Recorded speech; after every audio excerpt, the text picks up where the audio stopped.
Beezus twirled into the living room to make her skirt stand out. Anyone could see she was pleased with what she had accomplished. Ramona scowled harder, but no one noticed. No one even cared. The sewing machine hummed. Beezus slipped out of her skirt. Ramona heaved a gusty sigh. The sewing machine stopped humming. "Having problems, Ramona?" inquired Mrs. Quimby. "These slacks look terrible," Ramona glowered. "They look awful." Mrs. Quimby considered Elephant and her slacks. "Well," she said after a moment, "maybe you could find something easier to sew. Slacks for an elephant are very hard to make. I'm sure I couldn't do it." Ramona could not scowl any harder. "I like to do hard things." "I know you do, and I admire you for it," answered Ramona's mother, "but sometimes it's better to start with something easy and work up." "Why don't you make a skirt?" suggested Beezus. "Elephant is a girl elephant."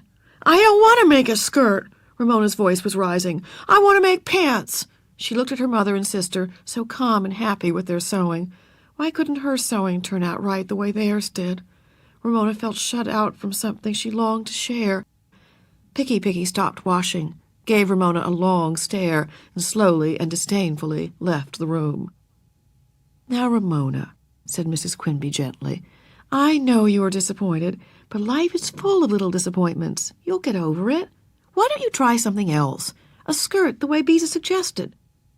"I won't either get over it." Nobody had to tell Ramona that life was full of disappointments. She already knew. She was disappointed almost every evening because she had to go to bed at 8:30 and never got to see the end of the 8 o'clock movie on television. She had seen many beginnings, but no endings. And even though she had outgrown her tricycle, she was still disappointed because she never could find a tricycle license plate with her name printed on it. Didn't the people who made those license plates care about little girls named Ramona? And then there was that time she had gone to the Easter egg hunt in the park with a big paper bag and had found only 2 little candy eggs, one of which had been stepped on. Nobody had to tell Ramona about disappointment. The disappointment of Elephant's slacks was not one of life's little disappointments to Ramona.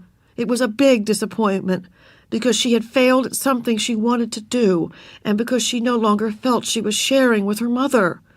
Beezus was doing so instead. "I don't want to do something easier," yelled Ramona, and hurled poor old Elephant and her slacks across the room. As the elephant bounced off the wall, a thought flashed through Ramona's mind. Her mother had not actually said she was not like Willa Jean. Mrs. Quimby spoke sharply. "That's enough, Ramona. Calm down." "I won't calm down," shouted Ramona, bursting into tears. She fled to that haven of anyone in the family who had tears to shed, the bathroom, where she sat on the edge of the tub, sniffling miserably. Nothing was fair.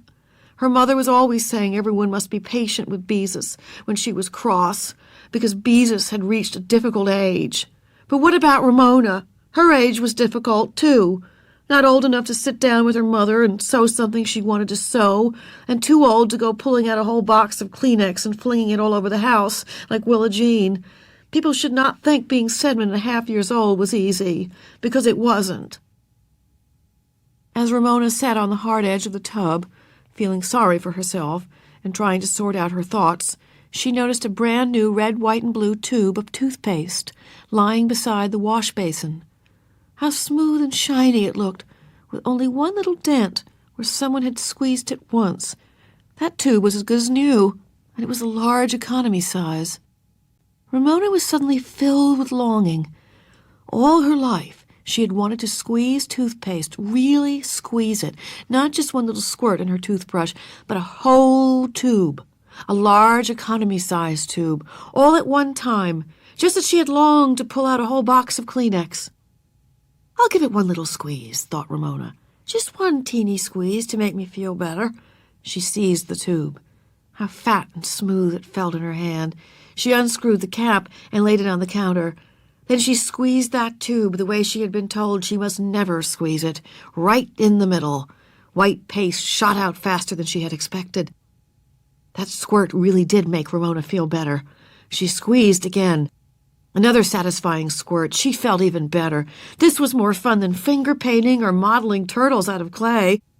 Suddenly, Ramona no longer cared what anyone thought. She squeezed and squirted, squeezed and squirted. She forgot about Elephant's slacks. She forgot about her mother and Beezus. She forgot that no one ever called her mother's girl. The paste coiled and swirled and mounded in the wash basin. Ramona decorated the mound with toothpaste roses, as if it were a toothpaste birthday cake. When the tube was almost empty, she rolled it properly from the bottom and squeezed some more. Tighter and tighter she rolled it until not another speck of toothpaste could be squeezed out. There, thought Ramona with pleasure and satisfaction, which unfortunately lasted only a moment. With the rolled-up tube in her hand, Ramona stood looking at the white mound. What would her mother say? What could she do with it? Wash it down the drain? It might foam all over the bathroom. Or it might stop up the sink. Then she really would be in trouble. Of course, just at that moment, Beezus came down the hall toward the bathroom. Ramona started to slam the door, but Beezus blocked it with her foot. Ramona tried to hide the toothpaste by standing tall in front of the wash basin. Unfortunately, she was not tall enough. Beezus looked over her shoulder. "Is that toothpaste?" she asked in disbelief. Ramona scowled because she did not know what else to do. "Mother!" Beezus had seen the rolled-up, squeezed-out tube. "Ramona has wasted a whole tube of toothpaste." Now, apparently, Beezus was not only a friend of trees, she was a friend of toothpaste as well. "You keep quiet," ordered Ramona. "I'll pick it up." "How?" asked Beezus. "How can you pick up toothpaste?" "With a spoon. I can put it in a plastic bag with a spoon," said Ramona. "We can dip our toothbrushes in the bag." "Yuck," said Beezus rudely. "Everybody's germs will get mixed up." "Picky," said Ramona. "Girls!" Mrs. Quimby came to see what the argument was about. "Ramona, what on earth got into you?" she asked in exasperation when she saw the toothpaste birthday cake. The whole thing was much too difficult to explain. Really impossible, so Ramona said cockily, like the funny man on television, "The devil made me do it." "That's not funny, Ramona." Mrs. Quimby meant what she said. Ramona did not understand. Everyone laughed when the man on television said the devil made him do something. Why wasn't the remark funny when she said it? Because she was 7.5, right now. That was why. Grown-ups could get away with anything. It wasn't fair. "Get a spoon and a jar from the kitchen," directed Mrs. Quimby, "and scoop up the toothpaste." Then she said to Beezus, "She can use it herself, and the rest of us can use a fresh tube." Somehow Ramona felt sad, knowing she was to be excluded from the family tube of toothpaste for a long time, and she wished her mother would not speak about her to Beezus as if she were not in the room.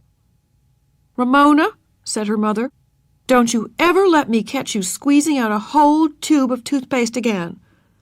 "I won't," promised Ramona, and as she went off to the kitchen for a jar and a spoon, she felt unexpectedly cheerful.